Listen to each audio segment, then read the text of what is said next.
కార్తీక్ కరీంనగర్ నుంచి రాస్తున్నారు.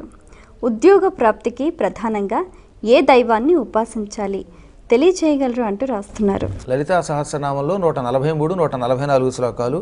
భవదా వసుధావృష్టి పాపారణ్యదవానళ దౌర్భాగ్యతోలవాతూల జరాధ్వాంతర విప్రభ భాగ్యాబ్ధి చంద్రిక భక్త చిత్త కేకి ఘనాఘన రోగపర్వత దంభోళిరు మృత్యుదారు కొఠారిక.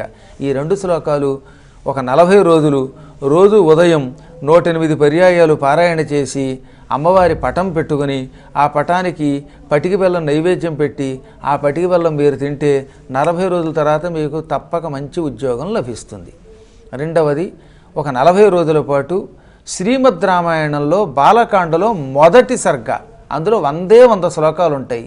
దానికి సంక్షిప్త రామాయణం అని కూడా పేరు. వాల్మీకి మహర్షి బాలకాండలో మొదటి సర్గలోనే మొత్తం రామాయణం అంతా క్లుప్తంగా రాశాడు కనుక దానికి సంక్షిప్త రామాయణం అని పేరు. ఓం తపస్వాధ్యాయ నిరతం తపస్వి వాగ్విదాంవరం నారదం పరిపప్రచ్ఛ వాల్మీకి మునిపుంగవం ఈ శ్లోకంతో ప్రారంభమవుతుంది. ఈ 100 శ్లోకాలు రోజు ఒకసారి చొప్పున 40 రోజుల పాటు ఉదయం పూట పారాయణ చేయండి. పారాయణ చేసే ముందు రాముడి పటం పెట్టుకోండి, దానికి ఏదైనా తీపి నివేదన చేయండి. పారాయణ అయ్యాక ఆ తీపి తినండి, తప్పక ఉద్యోగం వచ్చి తీరుతుంది. ఇక మూడవది, వ్యూహలక్ష్మి మంత్రం అని ఒక గొప్ప మంత్రం ఉన్నది. ఓం శ్రీ ఓం నమః పరమలక్ష్మ్యై విష్ణువక్షస్థితాయై రమాయై ఆశ్రిత తారకాయై నమో వన్నిజాయై నమః. ఈ మంత్రాన్ని 9 శుక్రవారాలు ప్రతి శుక్రవారం ఉదయం పూట 1000 సార్లు చొప్పున పారాయణ చేసుకుంటే, జపం చేసుకుంటే ఈ 9 శుక్రవారాలు పూర్తయ్యాక అద్భుతమైన సంపదలతో కూడిన ఉద్యోగం వస్తుంది.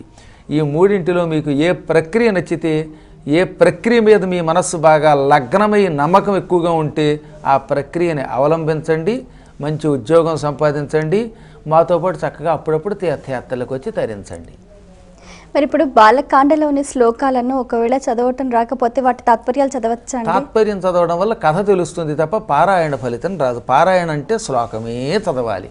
ఆ శ్లోకం వింటూ మీరు చదవడం చాలా తేలికైపోతుంది. ఒకవేళ మీరు పారాయణ చెయ్యలేకపోతే, విని కూడా చేయలేకపోతే ఒక పురోహితుడిని పెట్టుకుని అతని ద్వారా చేయించుకోండి. పారాయణలు చేయలేని వాళ్ళ కోసం ఋత్విగ్వరణ అంటారు. ఒక ఋత్విక్కుని వరించి అంటే సేకరించి ఆయన ద్వారా చేయించుకోండి. ఆయన చేసి పెడతారు. ఆయనకి ఏదో తోచిన దక్షిణ ఇవ్వండి. మరి ఉత్తరం చూద్దామండి.